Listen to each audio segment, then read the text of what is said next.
દર્શક મિત્રો, હું પરેશ ચૌહાણ, આપ નિહાળી રહ્યા છો લીડ મહુવા ન્યૂઝ. સમાચારોમાં આપનું સ્વાગત છે. હવે સમાચારો નિહાળીશું વિસ્તારપૂર્વક. બજરંગદાસ બાપાના આજીવન સેવક સર્વ પૂજની મંજી બાપાનું નિધન થતા બગદાણા ખાતે અંતિમ વિધિ યોજાય. લાખો બાપાના અનુયાયીઓ શોકગ્રસ્ત વાતાવરણ સાથે અંતિમ યાત્રામાં જોડાયા.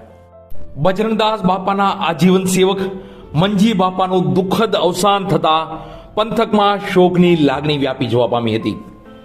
સર્વ પૂજની મંજી બાપા ગુરુ આશ્રમ બગદાણાના પાર્થિવ દેહને આજ રોજ બગદાણા ખાતે અંતિમ દર્શન માટે રખાયા બાદ અંતિમ વિધિ કરાઈ હતી. બગદાણા ટ્રસ્ટના મોભી અને સંત શિરોમણી પૂજ્ય બજરંગદાસ બાપાના સેવક પૂજ્ય મંજી બાપાનું નિધન થતા લાખો સેવકોમાં શોકની લાગણી વ્યાપી જવા પામી હતી. ગઈકાલે સુરત ખાતે તેમનું નિધન થયું હતું. બાદ પૂજ્ય મંજી બાપાના પાર્થિવ દેહને મહુવાના બગદાણા ખાતે લવાયો હતો, જ્યાં તેઓના પાર્થિવ દેહને દર્શનાર્થે રખાયો હતો. લાખો બજરંગદાસ બાપાના અનુયાયીઓ સર્વ પૂજની મંજી બાપાના અંતિમ દર્શન માટે ઉમટી પડ્યા હતા. તો સંતો મહંતો પણ બાપાના દર્શનને લઈ બગદાણા ખાતે આવી પહોંચ્યા હતા. આજે બપોરે બગદાણા ખાતે બગડેશ્વર મહાદેવ પાસેના સ્મશાન ગૃહ ખાતે તેમના અંતિમ સંસ્કાર કરવાના હોય તેઓના અંતિમ દર્શન બાદ અંતિમ યાત્રા નીકળી હતી, જેમાં બજરંગદાસ બાપાના અનુયાયીઓ, સંતો મહંતો તો સમગ્ર બગદાણા ગામના લોકો આ અંતિમ યાત્રામાં જોડાયા હતા. પૂજ્ય મંજી બાપાનું નિધન થતા ભાવિ ભક્તોમાં ઘેરો શોક પ્રસરી જવા પામ્યો હતો. આજે સમગ્ર બગદાણા ગામ સજ્જડ બંધ રહેવા પામ્યું હતું. ધંધા રોજગાર પણ બંધ હતા.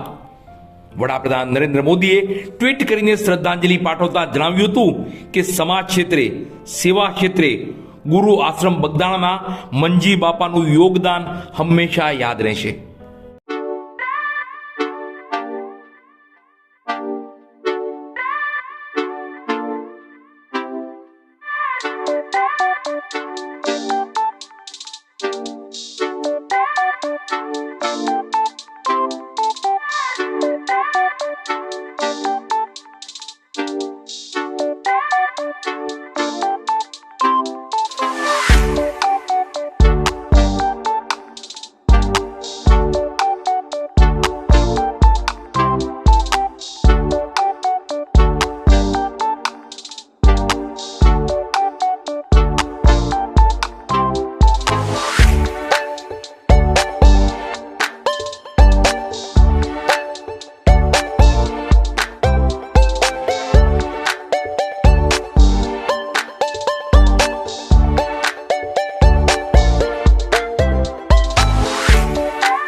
આજ રોજ મહુવા તાલુકા સમસ્ત તળપદા કોળી જ્ઞાતિ ટ્રસ્ટની એક મીટિંગ યોજાઈ, જેમાં પ્રમુખ અને ઉપપ્રમુખની બિનહરીફ વરણી કરવામાં આવી હતી. પ્રમુખ તરીકે ભરતભાઈ પરમાર તો ઉપપ્રમુખ તરીકે ભરતભાઈ બારિયાની સર્વાનુમતે નિમણૂક કરાઈ હતી. આજ રોજ મહુવા સમસ્ત તળપદા કોળી જ્ઞાતિ ટ્રસ્ટની એક મીટિંગ યોજાઈ હતી, જેમાં પ્રમુખ અને ઉપપ્રમુખ સહિતના હોદ્દેદારોની વરણી કરવામાં આવી હતી. આ બાબતે વિગત જોઈએ તો મહુવા શહેરમાં ટોક ઓફ ધ ટાઉન ચર્ચાનો વિષય રહેલ સમસ્ત તળપદા કોળી જ્ઞાતિ, જેમાં પ્રમુખ અને ટ્રસ્ટને લઈ થોડા વખત પહેલા જ લોહિયાળ ઝઘડો થયો હતો અને તે સમયે 2 થી 3 ટ્રસ્ટીઓને લોહિયાળ ઈજાઓ પણ થવા પામી હતી.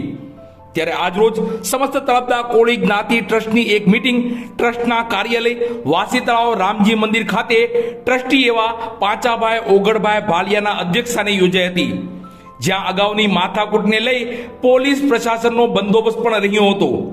આ સમસ્ત તળપદા કોળી જ્ઞાતિ ટ્રસ્ટની મીટિંગમાં મહુવા શહેર સહિત જિલ્લા અને બહારથી પણ આમંત્રિત મહેમાનો પધાર્યા હતા. આ મીટિંગ ખાસ તો પ્રમુખ અને ઉપપ્રમુખ સહિતના હોદ્દેદારોની વરણી કરવા માટે યોજાઈ હતી. ત્યારે આ મીટિંગમાં સર્વાનુમતે અને ટેકેદારનો ટેકો અને દરખાસ્ત કરનારના મત મુજબ પ્રમુખ તરીકે ભરતભાઈ ઉકાભાઈ પરમાર, ઉપપ્રમુખ તરીકે ભરતભાઈ મગનભાઈ બારિયા, મંત્રી તરીકે પાંચાભાઈ ઓગળભાઈ ભાલિયા, ખજાનચી તરીકે રમેશભાઈ નટુભાઈ ડાભીની નિમણૂક સૌ જ્ઞાતિના આગેવાનો, યુવાનો અને આમંત્રિત મહેમાનોની ઉપસ્થિતિમાં થઈ હતી. ત્યારબાદ આ ટ્રસ્ટના બંધારણ અંગે ચર્ચાઓ કરવામાં આવી હતી. આ સમસ્ત તળપદા કોળી જ્ઞાતિ ટ્રસ્ટની મીટિંગમાં આગેવાનો એવા બાબુભાઈ જેઠવા, મનુભાઈ ચાવડા, વિજીભાઈ બારિયા, અજયભાઈ બારિયા, પાંચાભાઈ ભાલિયા, રમેશભાઈ ડાભી, રવજીભાઈ બારિયા વગેરે સમાજના આગેવાનોએ જ્ઞાતિની એકતા પર ભાર મૂકો, સંપીને એક થઈને રહેવું, જૂના વિવાદો ભૂલી જવા, સાથે રહીને કામ કરવું, સમાજની પ્રગતિ થાય તેવા કાર્યો કરવા, અન્યમાં સલાહકાર અને સમાધાન કમિટીની રચનાઓ કરવી, આવી બાબતોને લઈ તમામ આગેવાનોએ પોતાનું મંતવ્ય રજૂ કર્યું હતું. તો સૌ નવનિયુક્ત હોદ્દેદારોમાં પ્રમુખ ભરતભાઈ કરોડપતિ, ઉપપ્રમુખ ભરતભાઈ બારિયા, મંત્રી પાંચાભાઈ ભાલિયા, ખજાનચી રમેશભાઈ ડાભીને સૌ હાજર લોકોએ, મહેમાનોએ અને જ્ઞાતિ સમાજના આગેવાનોએ ફૂલ હાર પહેરાવી શુભકામનાઓ પાઠવી હતી. મહુવા તાલુકા સમસ્ત તળપદા કોળી જ્ઞાતિ ટ્રસ્ટ મહુવા ના નવા હોદ્દેદારોની વરણી પ્રમુખ તરીકે ભરતભાઈ કરોડપતિની નિમણૂક, ઉપપ્રમુખ તરીકે ભરતભાઈ બારિયાની નિમણૂક, મંત્રી તરીકે પાંચાભાઈ ભાલિયાની નિમણૂક, ખજાનચી તરીકે રમેશભાઈ ડાભીની નિમણૂક કરવામાં આવી છે, જેને સર્વાનુમતે મંજૂર કરવામાં આવી છે. અને આજની આ મિટિંગમાં ટ્રસ્ટના વહીવટની ચેરિટી કમિશનરને જાણ કરવામાં આવશે. ચેરિટી કમિશનર તરફથી અહીંની જવાબદારી સોંપવામાં આવશે અને નવું બંધારણ મૂકવા માટેની આજની મિટિંગમાં ચર્ચા કરી અને આજની મિટિંગ પૂર્ણ જાહેર કરવામાં છે. આ સમાજના આગેવાનો રવજીભાઈ બારિયા ભાવનગર, મનુભાઈ ચાવડા સુરત એ માર્ગદર્શન આપેલું. આ સમાજના દરેક ટ્રસ્ટીઓ હાજર હતા અને તેમના માર્ગદર્શન નીચે આ સમાજ સંપૂર્ણ અને સઘળ વહીવટ કરશે અને મહુવા એ એક ગુજરાતમાં નમૂનો આ સમાજ માટે બને એના માટેના નવી ટીમના પ્રયાસો હશે.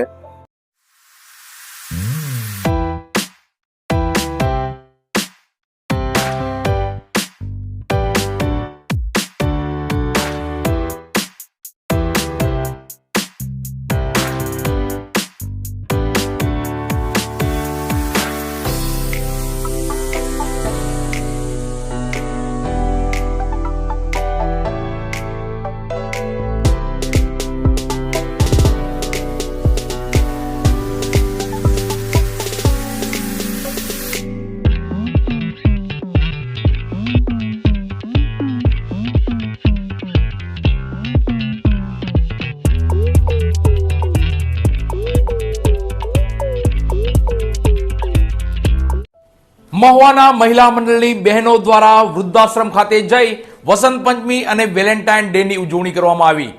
પાનખરે પહોંચેલા વૃદ્ધોને વસંતનો અહેસાસ કરાવી વેલેન્ટાઇનની ઉજવણી કરાઈ.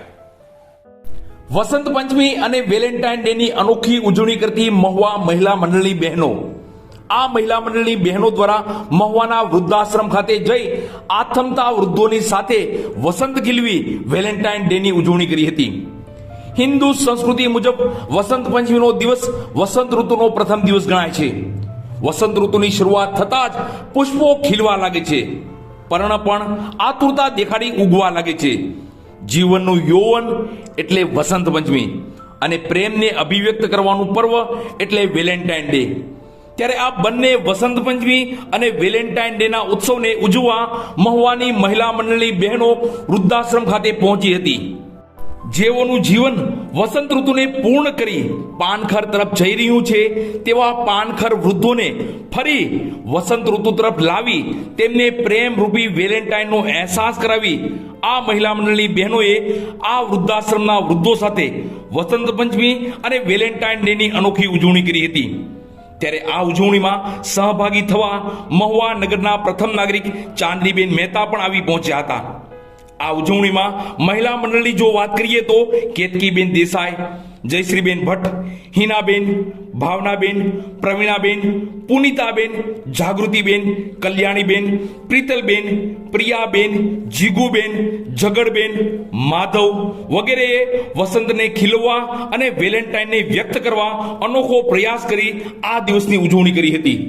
મહુવા નગરપાલિકાના પ્રમુખ શ્રીમતી ચાંદનીબેન તેમજ મહિલા ગ્રુપના તમામ સભ્યો જયશ્રીબેન, કેતકીબેન વગેરે વગેરે બધા બહેનો અમારી સંસ્થાની મુલાકાત લીધી. તે બદલ હું એમનો ખૂબ ખૂબ હાર્દિક ધન્યવાદ આપું છું. તેઓ શ્રીએ અમારા વસતા વડીલોને ફ્રૂટ આપી અને રાજી કર્યા છે તે બદલ હું એમનો ખૂબ ખૂબ આભારી છું.